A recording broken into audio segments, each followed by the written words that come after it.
ছবি তুলতে আসি নাই। সরকারি চাকরি যারা করে তারা এরকম তৃতীয় শ্রেণীর কর্মচারী, তার কোটি কোটি টাকার মালিক হয়ে গেছে। আমরা একই জায়গায় চাকরি করি, একই টেবিলে চাকরি করি, আমাদের নিজেদের পেটে ভাত নাই, আমাদের পেটে কি নাই? আমাদের জন্য কি কেউ নাই? আমাদের আত্মীয় স্বজন বন্ধুরা কেন এত নির্যাতন, এত নিপীড়িত হচ্ছে ভাই? আপনারা ভাই বলে দেন। আমরা সাধারণ মানুষ, আমরা তো মানুষের করোনাকালীন সময় আমরা যে মানুষের সেবা দিয়ে গেছি ভাই। আমাদের জীবনের ঝুঁকি নিয়ে কোনো একজন ডাক্তার সিস্টার একটা রুগীর কাছে যাইতে হয় না। আমরা আউটসোর্সিং কর্মচারী, আমাদের জীবনের ঝুঁকি নিয়ে আমরা রুগীর সেবা করছি ভাই।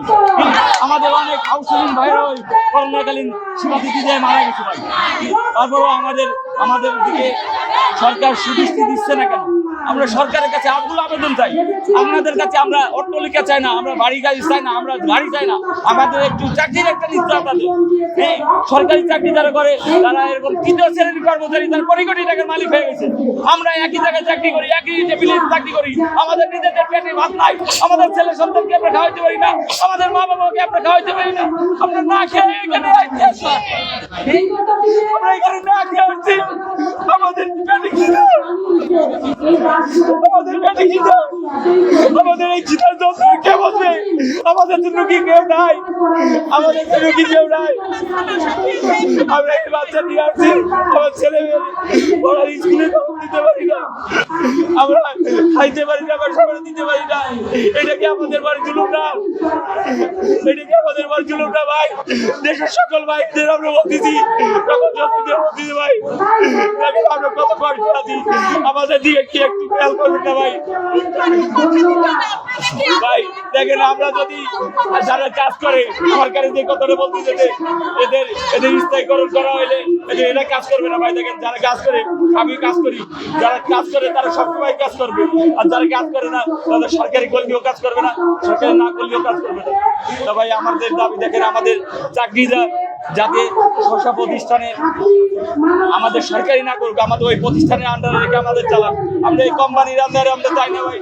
আমাদের পেটে খেতে ভাই, আমাদের পেটে খেতে আমরা খাইতে পারি না ভাই। আমাদেরকে আমাদের আত্মীয় স্বজন বন্ধুরা না, আমরা 4 মাস 5 মাস বেতন পাই না ভাই।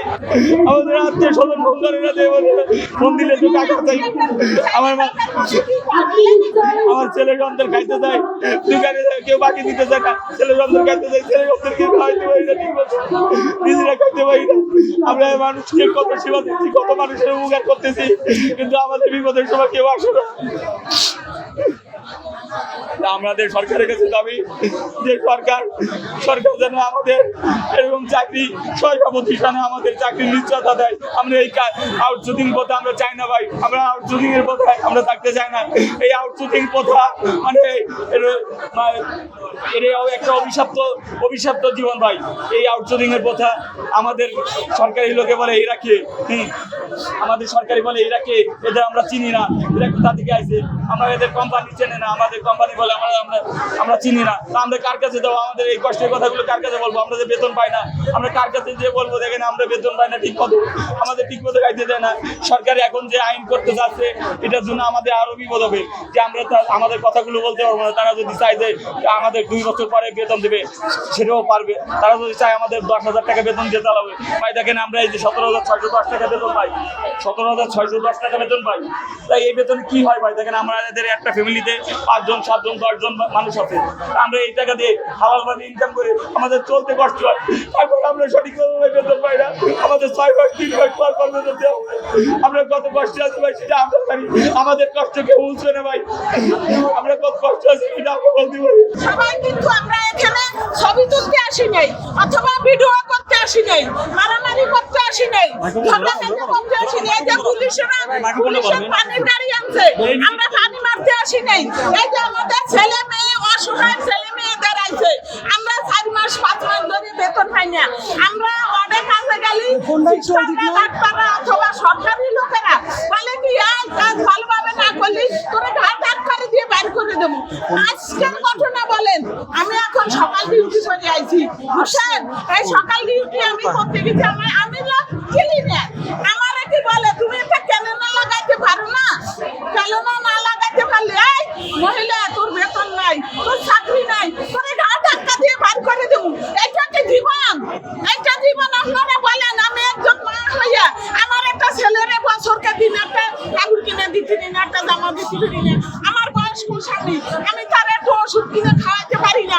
আপনাদের তো মা বাবা আছে, আপনারা প্রশ্নের উত্তর দেন।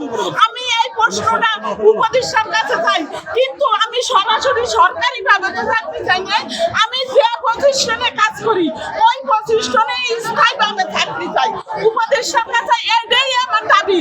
আমার যদি বেয়াদবি হয়ে থাকে উপদেষ্টারে বলবেন, আমাকে মাফ করে দিয়ে আমারে।